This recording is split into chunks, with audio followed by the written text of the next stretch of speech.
Fellas, are you still powdering your balls? You know you don't need to, right? If you want to keep your fellas feeling cool and dry all day and reduce chafing, then you need to get yourself the Crop Preserver. The 24-hour non-powder moisturizer and deodorant was designed for your butt, balls, and body. Boasting active pH control, anti-chafing, quick absorbing, and made in the beautiful US of A. Head over to manscaped.com and get yourself the Crop Preserver. Your balls will thank you. This one. And let's also say that the excitement for Tatum has also hit somewhat of a low, right? Sure. And that's a kind of a weird thing because you look at where Tatum was at, and he was a big piece even last year. Like, look what he did in the, he's going to take, and honestly, statistically, he didn't really drop off. There's lots of reasons to think that this is going to be that third year breakout year for him, and that we really get to see what the top level potential is for him. And even some of the articles about Team USA talking about how Tatum's proving to be multifaceted even in his playmaking, and that's something that they really haven't highlighted in the past.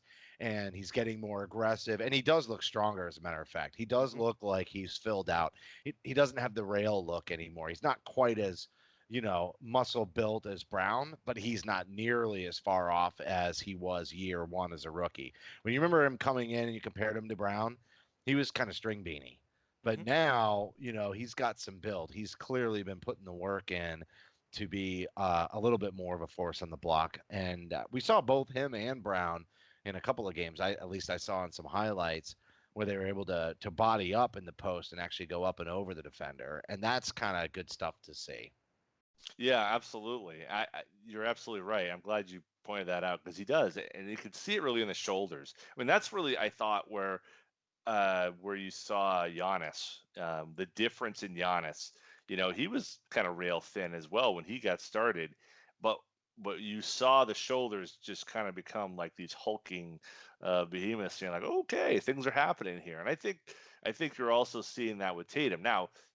To me, the question coming out last year was less about strength and of course and more about mindset and attitude and adjustment and seeing who he was in this new world.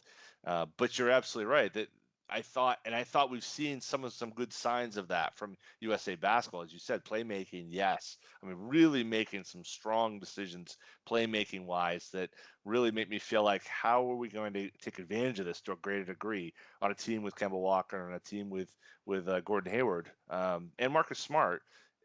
You got to get the ball in his hands, allow him to make plays a little bit, and let him make mistakes too. So I think that's a really good sign.